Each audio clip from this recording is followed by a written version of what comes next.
What's up guys, back in today with another reaction to the Berserk manga. This time I'll be reacting to the Battle for Doldrey chapters 1 and 2. Looking forward to this. Like I mentioned last reaction, this is probably my favourite battle of all the kind of Moorish kind of castle battles, I'll call them, throughout the series. There seemed to be a lot more in the anime than there was here. I think one of you guys did mention that they added a few additional kind of scenes and such with Cobalt Woods and a couple fight scenes. Rather than what they had in the manga, which is good in my opinion. Again, they really aren't my favourite kind of scenes, but again, this was my favourite. So looking forward to seeing what we got today. Again, the last couple of chapters, and in general, the last kind of 6, 7, 8 chapters have been absolutely fucking amazing with Casca and Guts. So definitely go check those out in the I button up above if you guys did miss them. Let me know what you guys think of this episode down in the comment section though. Leave a like on the video if you guys did enjoy this video, and subscribe to the channel if you do want to keep up to date with these reactions. And let's get into it, guys. Apologies for the in the last one I changed scene by accident and kind of made myself bigger rather than the manga. Hopefully that shouldn't be the case today. Let's go.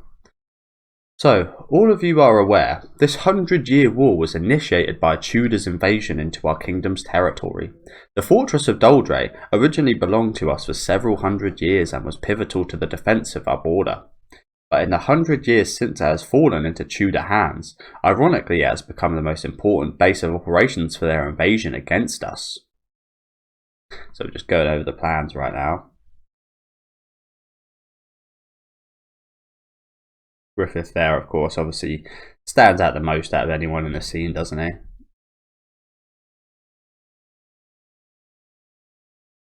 And just a bunch of other people. However, Tudor is currently undergoing a sudden crisis of internal conflict over the next succession to the throne. Whatever military might the Empire boasts, they shouldn't be able to spare their full potential for this battle. Surely this is a 1 in 1,000 chance for us. If we let this opportunity slip away, Doldrey, our land will never be recaptured. But how do you propose? Certainly Doldrey is impenetrable. What's more, the main occupying force is the mightiest of Tudor's Knight Corps, led by the valiant General Boscone, the Holy Purple Rhino Knights. Yeah, we had a sick image of them at the end of last chapter, didn't we? Can't wait to see a few more of these guys in the panels, because again, the drawing of them in their suits and such look absolutely fucking amazing.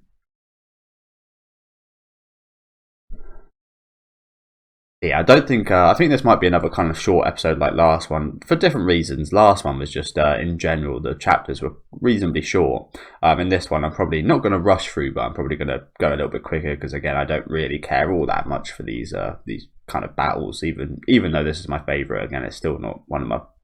It's still not near my favorite moments for this series. And yeah, it's just kind of there. Until we get to like the backstory bits and such, and where it comes into play with Griffith and such. Not to mention that the White Tiger Knights, one of Midland's 2 greatest forces, could not take the fortress. What a bitter day of defeat. Total warfare.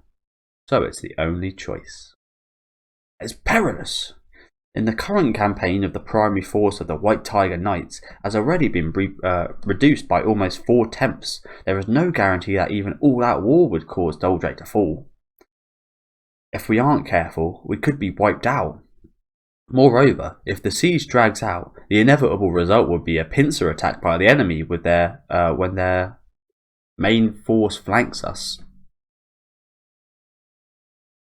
Well, there's a lot of dialogue here, isn't there? Well, of course, it's them kind of talking about the battle, but it's kind of uninteresting dialogue, isn't it?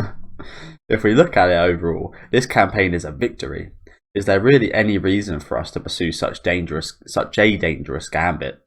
If we withdraw here and now, no. All the troops are already deployed. Have been in vain.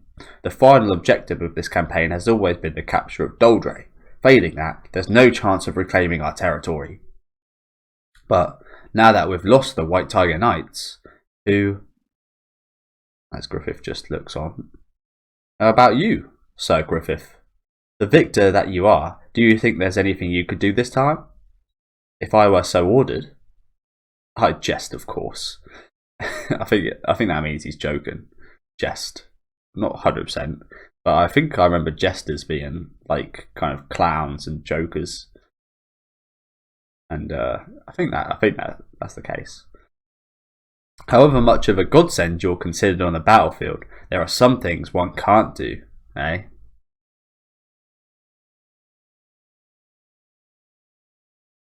The stunned faces. Guy looked quite handsome here, doesn't he, this guy? Do you know what? He almost looks a bit like James Blunt. Slightly different in the hair, but he almost looks like James Blunt, and obviously beard and that. We've seen many dudes look like this guy. I've seen quite a few guys look like this in real life, to be honest, in England. Proper English looking guys. If His Majesty so ordered me. No, nonsense! You say it could be done? By you, sir? You could topple Doldrey? You don't know anything. Listen to me. Do you have any idea how many times in the past 100 years that fortress has gone undaunted despite our constant efforts to capture it? Now you say you can? I'm not sure what the order to read this. Countless distinguished commanders and great generals have accepted the challenge, and not one of them have been able to capture Doldrey. Now you say you can? So that's the order to read that. Again, I think if it's higher up, I start with the right side, but if it's lower down, I start with the top left. I'm getting the hang of it a little bit, I think. Never lost a battle. Perhaps it's gone to his head a bit, huh? I wouldn't doubt it. Sir Griffith, was that sincere? This is a reasonably long chapter, isn't it? Or maybe it's just because I'm taking a while with the dialogue. Again, I'm not going to kind of. Well, there's nothing really to kind of properly kind of debacle or look into, really, is there, at the minute? So yeah, I'm not gonna take an age of these chapters, I don't think. Maybe when it gets later on into the actual battle. Majesty, then even you would. You cannot mean you believe him. This is reckless. No matter how much Sir Griffith might, not even the White Tiger Knights could accomplish this. Whatever the strategy, an assault on that fortress is impossible without a great force of arms. If we fail this time, the damage done to our army would be. There is no need for a large force. I will require only the band of the Hawk.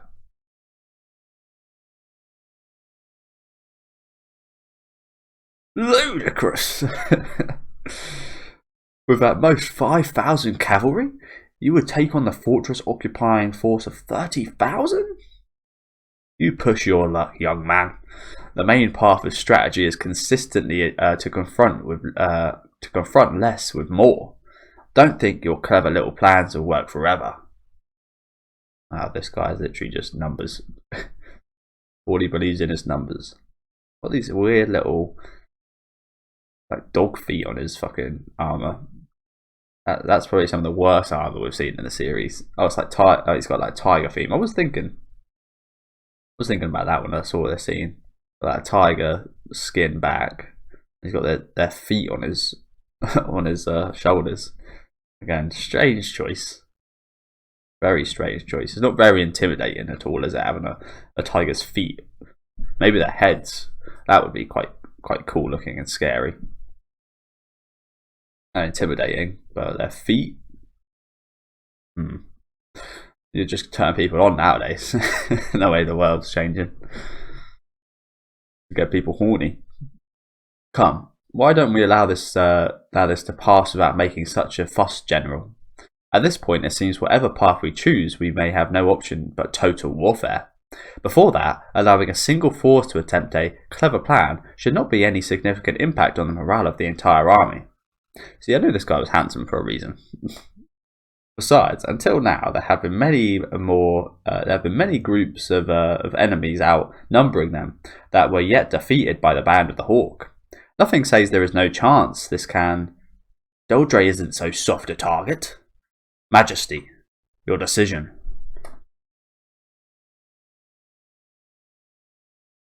I command the band of the Hawk to capture Doldrey. And off we go. Relying so much on a boyish newcomer like him, the dignity of Midland's army has fallen to the ground, and His Majesty's gone senile. Bruh, again, you've got fucking tiger paws on your shoulders, my dude. Look in the mirror, please.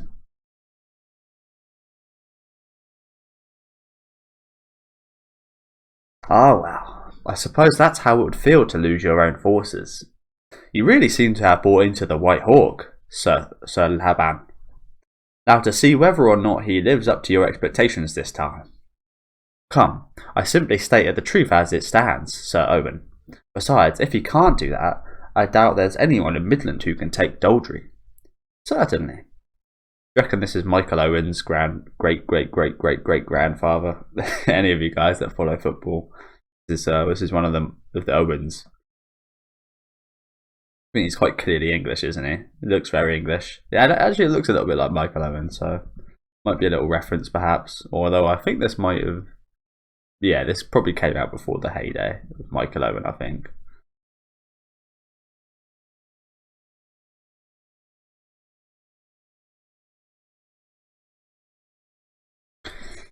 Ooh. Who knows whether I should say this as a man, but he's quite the image of one. I think it's fair enough to say that kind of stuff. Again, I don't really hesitate from that stuff. I know I'm not that sort of inclined, but I can definitely tell that a man's beauty and a woman's beauty as well. Like, I think it's just deluded if you can't kind of say that, or you're scared of being viewed as gay or homosexual, or whatever. But why should you be worried about that if you're not? Distinguished commanders. We might be fighting alongside the hero of the century. Funny you say that. Might also just be the villain of the century as well. It's funny because going into this series, I obviously knew about the Griffith kind of betrayal and such, but I didn't expect it in the way that it happens, if you know what I'm saying. He was pretty much himself, and he didn't have this massive kind of turning point, which I thought would be the case. He didn't have this massive kind of real betrayal. I mean, he does kind of in the Eclipse stuff. You could say that's like one massive turning point, but it all kind of led to that turning point, if you know what I'm saying.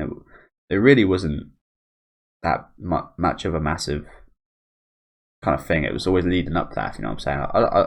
What I'm trying to get at is it was much different than I was expecting it to be, even knowing there was a massive twist coming up, which is very well done from the series, to be honest. Like, in most horror movies that I've heard about before watching, and most movies in general I've heard about before watching, I don't get that same enjoyment as I probably would have if I didn't know about the twist or the kind of massive change in events later on.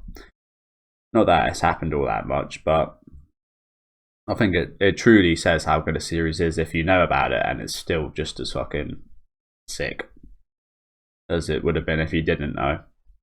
And obviously it's the intention of the series, I think, isn't it, that it tells you about the betrayal beforehand. Doldrey, huh? Who cares? It's a place. It's another piece of land. There's many pieces of land on this earth. Fair play, Guts, I'm with you there. Fighting and gambling. When you win, you win. When you lose, you lose. And 5-2, huh? The soldiers are playing a game called Hancho Bakuchi Dancer. That's where I remember that from. Two dice are rolled. If their total comes up odds, it's Han. If it's even, it's Cho. Hancho Bakuchi. Okay. Han. That's odd. No way. 10 in a row. Ugh, again, the captain wins all. What's he doing here? Is he cheating?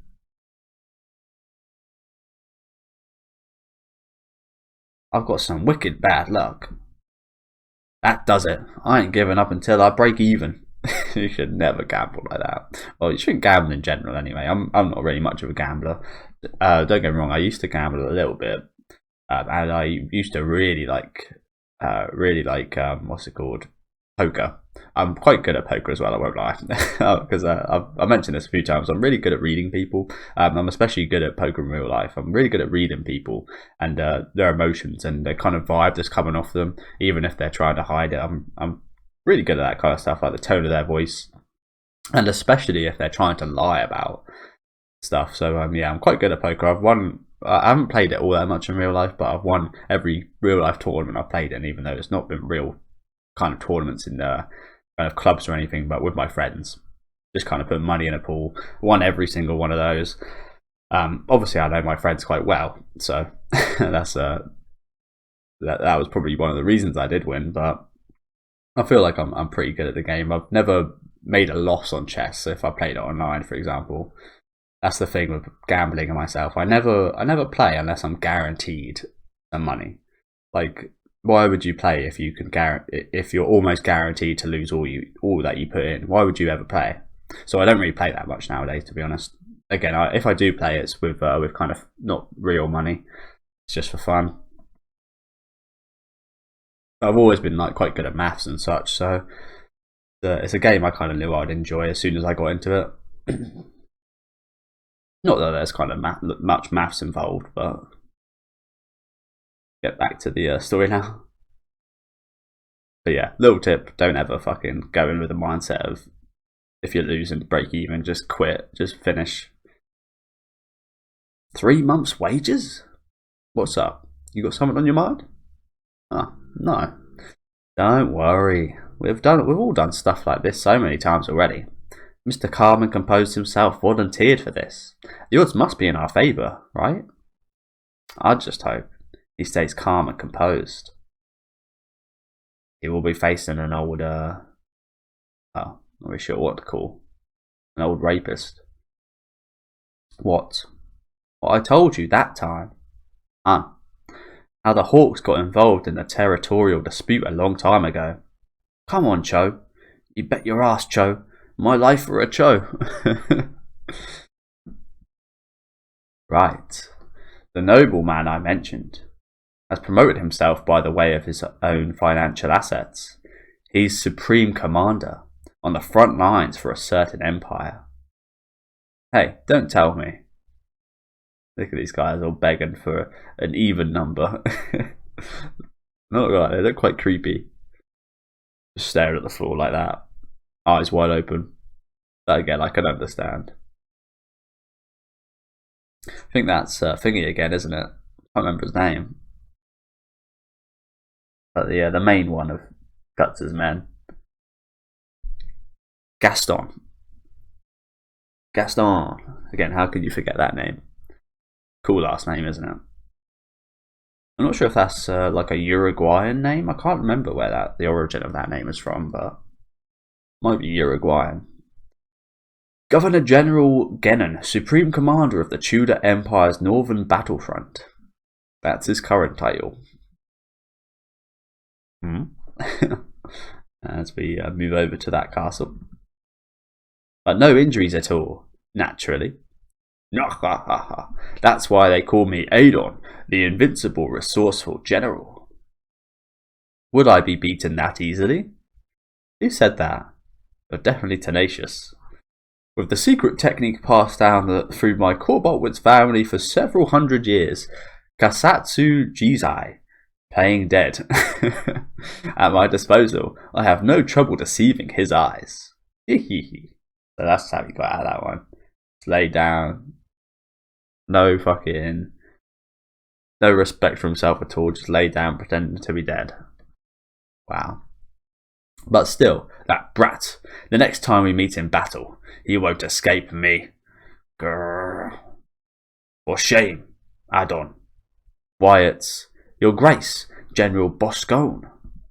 Oh no. Yep. I hate when I do that. One button. Oh shit. Oh shit. He looks just as cool with the helmet off, doesn't he? That's a fucking... that is a Chad face right there, isn't it? Jesus. That is a Chad. Looks quite different from the anime, no? quite different. Again, just as fucking cool. Look at that armor, man. That's so slick. Point the toes like that. Just every bit of this armor looks cool as fuck, doesn't it? I can't take my eyes off it when I see it. It's so good. So clean. Like, it looks like you could literally just like order it online and yeah, it's just crazy, man. Looks like if you ordered it right now, you'd get a pretty beautiful set of armor in real life, as well as a very heavy set of armor, and quite dangerous with all the pointy bits as well, of course. Must be a nightmare to put on the armor. I've tried it in real life, and obviously living in England, in primary school, and I'm not sure it was in high school, but in primary school we used to go on like school trips. I don't think I went on a school trip in high school. But in primary school, we went on school trips to see like old England, and you try on some armor and see how they like lived, and you see a lot of the stuff that this series kind of covers in terms of like living. But you'd put on like a suit of armor and you'd realize how fucking hard and heavy it is, the chain mail and such, and yeah, get a lot of kind of a look into this kind of lifestyle living in England as a kid. But yeah, it must have been an absolute nightmare to put all this shit on. It's been an absolute nightmare. Not to mention, like I just said, there's like chainmail and stuff kind of under it as well, so there's even more that you aren't even realising to this suit. But again, he just looks like a boss. Like an absolute boss. Oh shit. Not only have you suffered the disgrace of leading an entire mercenary troop to their deaths for the sake of settling a grudge, but your younger brother Samson lost his life, and you dare return alone in dishonour? No, your grace, that was just inexcusable. This guy's such a fucking Chad. It's a shame this guy has to die. Oh crap. Look at his face. Look at his mouth. I thought he was missing a few more teeth, I won't lie. But even so, look at that. That's like when you go on go in those airspace things where you're like flying up. And you're like flying like this. Or when you go on like that fastest ride in the UK, I can't remember what it's called. But when you go on like a fast roller coaster, you're just stuck backwards. Jesus Christ. I love that. Shame we didn't kill him, honestly, but yeah. So, Sir Addon, and yeah, I hereby revoke all command authority from you for the remainder of the war. Just be thankful I'm not casting you into the dungeon. Sir, please wait for us. The reports say that his adversary was just one man, but that can't be. I love this guy. This guy's been awesome so far, hasn't he? Boscone. He was really cool in the anime and the movies as well. Severe, as always. I heard you from up here. Little shrimp.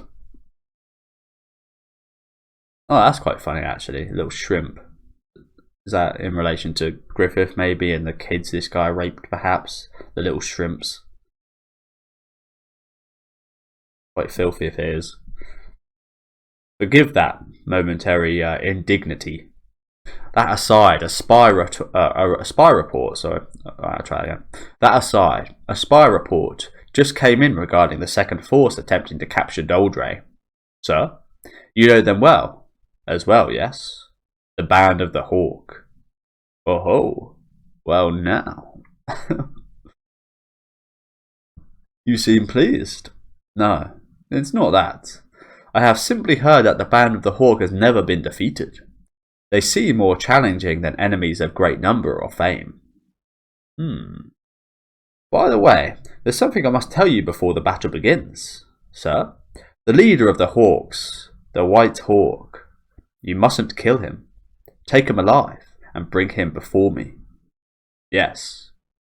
But sir, what? Am I clear? It's your governor's command. As he takes a sip from the forbidden chalice. Clear to see what he wants again, isn't it? Again, I think this represents Griffith and the again the forbidden chalice of of what you shouldn't be able to have and what is what's called unhumane. That's definitely not the right word.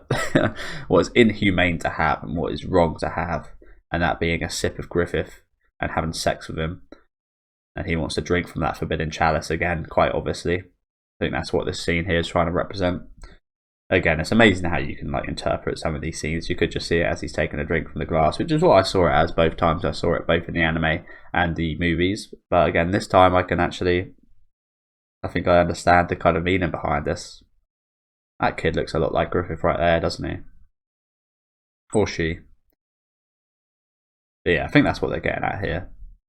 Yeah, pretty good chapter, honestly. Again, the first half really wasn't that great. Again, it was just a lot of talking about the battle, wasn't it? Which you need, because you obviously need to set the battle up, but it's quite boring, wasn't it? But with the introduction of Boscone, man, what an introduction. Again, he's been sick. Been sick for this kind of half chapter. Such a Chad. In every scene, he's just chadding it up, isn't he? Yeah, let's get around to the next one.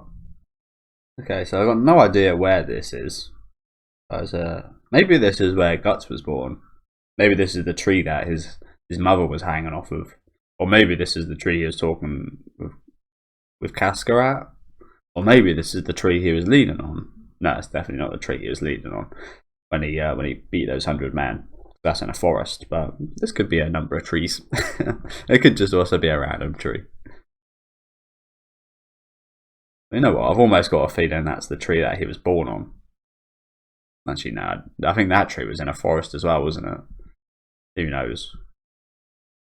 But either way, the battle begins. The battle for Doldrey, Chapter 2. Doldrey, is that a real place? Because I've definitely heard that name before. Definitely heard that name before. How are your injuries? Yeah, they're just about closed up. That stuff of yours was a no joke. That stuff of yours was no joke. It really bewildered the doc. Thanks, man. Still though, the more I look at that, the more I want to go home. Its walls are 2 times higher and thicker than most, and with that cliff behind it and the basin in clear view in the front, it's no wonder it's been safe for 100 years. I'm not quite sure what a basin or bassin is. Not even sure how to say it. To top it off, it's guarded by those rhino knights. Talk about bad news. Cripes. Not sure what that means either. No problem. The place is just a little big. If Griffith's got a plan, as usual, we'll be fine. I hope you're right. Even so. Nowhere to run. I'm surprised. Here's Boscone.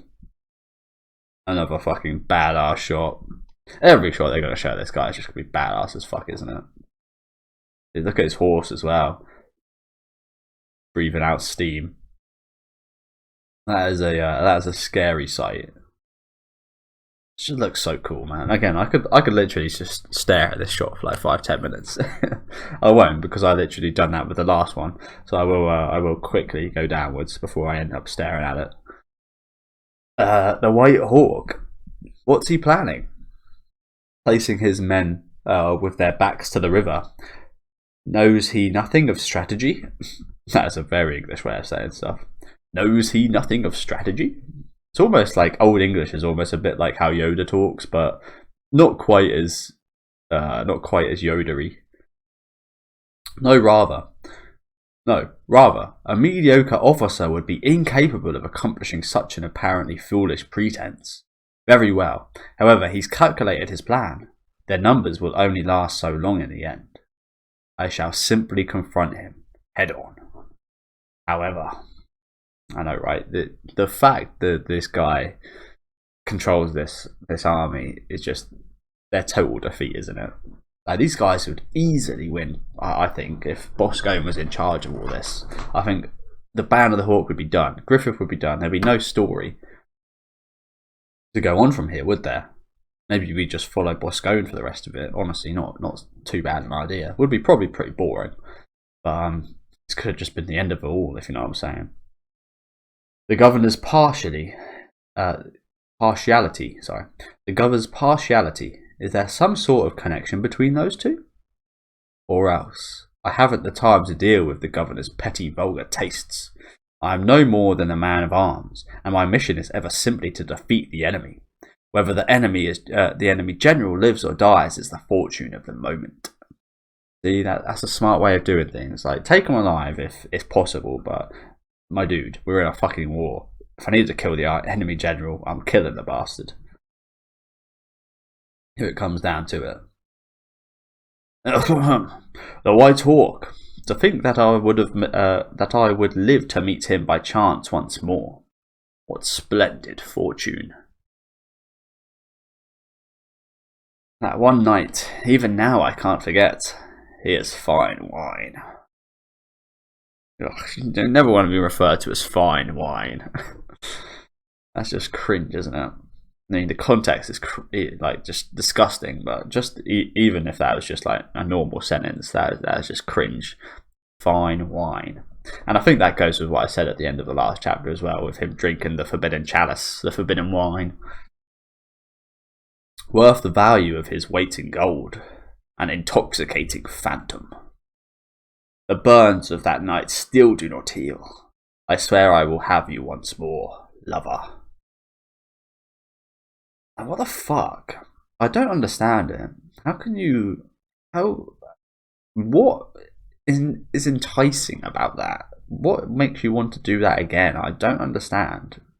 What was so good about it? I can't envision anything being good about it. I don't really want to envision it, but I'm envisioning it, and I just can't understand what would draw you to be so intoxicated by this. It's just strange. But again, that's my point of view. That's my brain working, isn't it? And my brain is very different from everyone else in the world. Everyone's brain is different. So yeah, that's one hell of a dust storm. It's all part of the plan.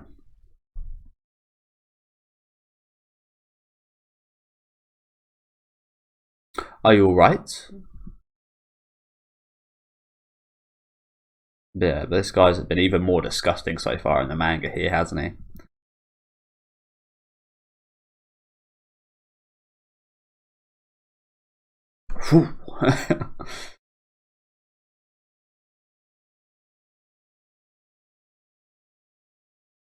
Good. Let's get started. See, this is another reason as to why, like, an anime for this show would be really, like, a good anime for this manga would be really good. Like, just sound effects. Keep everything the same. Add the sound effects. Obviously, voice actors would be awesome as well. But the sound effects alone would make this really good. You could hear that sword as well as see it slice through the air like that. And it would be an even better moment than it is right here. And with the voice acting, even better. With background music, even better. So there's nothing that an anime would do to kind of not make this any better. Like there's nothing that you would have to compromise on in the anime that you done in the manga, except for maybe again the kind of dark and violent kind of tones and story moments. But I feel like nowadays you can get away with doing that, right? I'm not 100% sure about that, but if any of you guys have seen horror movies nowadays, like Terrifier, Terrifier 2, I feel like you can pretty much do everything. Oh, they don't have like I don't know, but I feel like nowadays you can get away with putting everything that's in the story up until this point in an anime. Maybe because I don't know, because Japan they're usually wild and out there with their kind of stuff, but they are very strict with the rules. So it's quite strange, isn't it? They're so out there and so daring with their content, but their rules are also so strict. It's a strange kind of paradox. I found Japan to be quite a paradoxical place. Just like me, to be honest, I'm quite a paradoxical person. Maybe that's why I understand that they're so paradoxical. But yeah, good. Let's get started. I just hope he stays calm and composed. That never happened with him. Not something like that. Well, you say that, Guts, but he wasn't quite calm and composed when he had to deal with it originally the first time, if we remember him scratching off his arm and getting touched by Casca and getting her help during that moment. So I could very much see him not being calm and composed. Obviously, Guts can't see him that way. He doesn't really know, does he? He got told by Casca, but he doesn't really know. Well, he does know what it's like because he had that Donovan experience, didn't he? But I still feel like he doesn't fully understand. This is the end.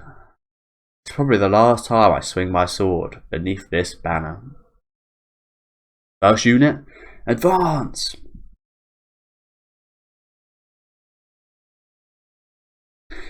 And obviously, this is kind of the turn. After this is kind of the turning point of this story, isn't it? As well, which I'm really excited for. Not going to be getting into that until probably after the next upload. So the next upload is probably going to be the end of this Battle of Doldrey, as it's only got 4 chapters, I believe, which is quite good news, to be honest.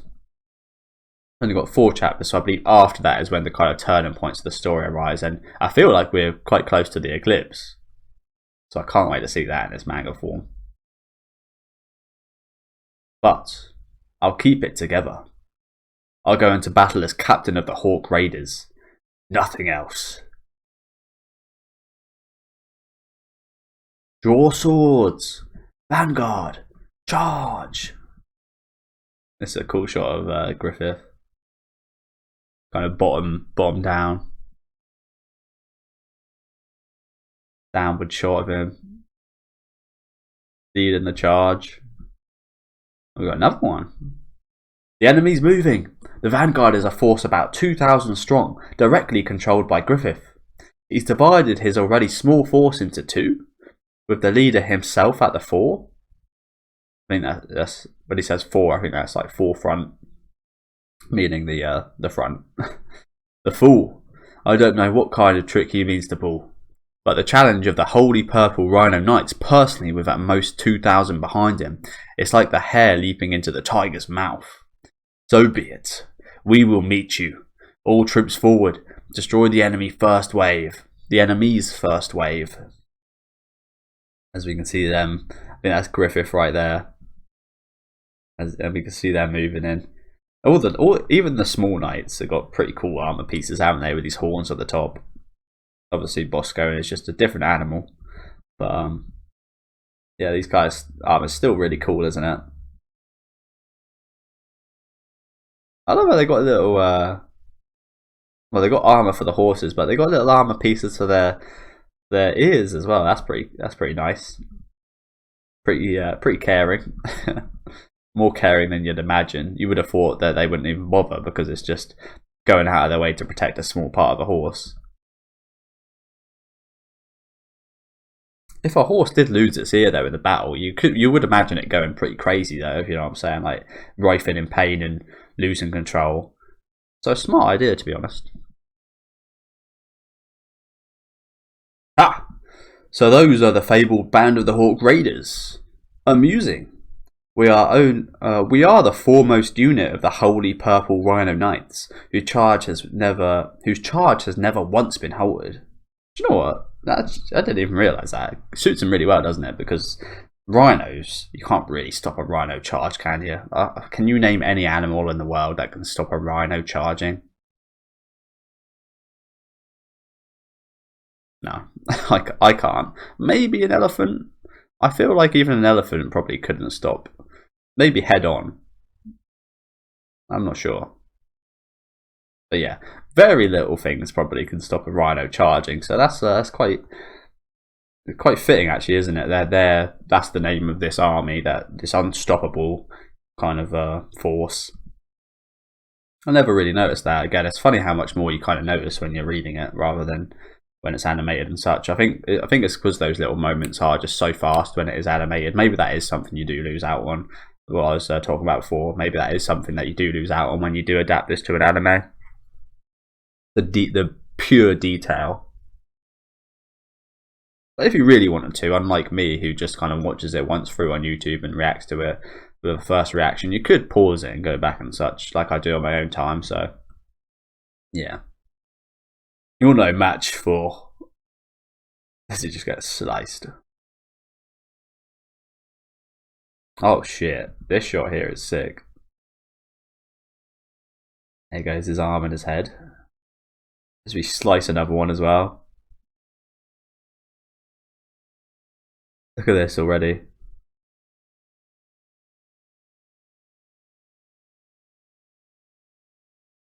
And again, I just love the motion of the horse as well.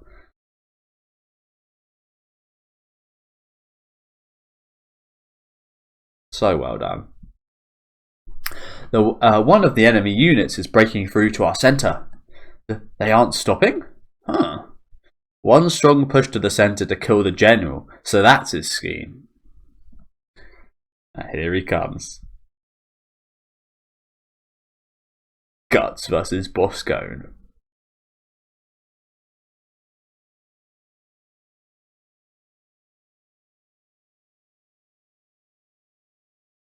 Two massive chads going at it. Whew. So Boscone's horns got sliced off. So did Guts' helmet. And that's the end. Bloody hell, what a great ending that is. Again, this is a battle I want to see right here. But yeah, shame we're going to be ending it right here, but we'll pick this up next time. Again, two massive chads right here, Guts and Boscone going at it.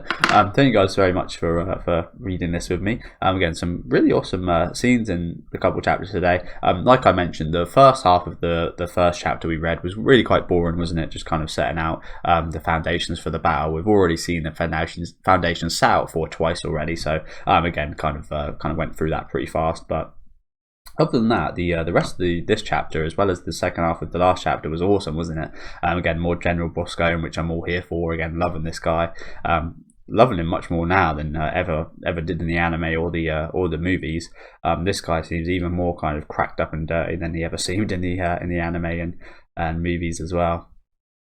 So I can't wait for him to get his kind of comeuppance. But again, the drawing was again just absolutely on point. You can never really say anything bad about the drawing, can you? It's every piece of paneling in this manga is just absolutely perfect, isn't it? So I'm interested to see what the newer kind of pages will look like as well, with a different person drawing them. It'll be quite a shame because again, the amount of detail and the amount of storytelling he puts into these chapters is masterful, isn't it? So I don't actually think we'll be getting them quite as good as we do now. So that'll be quite sad when we get to that point, but we've still got a long while left yet. Yeah, thank you guys for watching. Let me know what you guys thought about these chapters down in the comment section. Leave a like on the video if you guys did like this video, and subscribe to the channel if you do want to keep up to date with these reactions. I'll be back on Thursday with chapters 3 and 4, the final chapters of this battle. So hopefully you join me then, and enjoy the rest of your day, guys.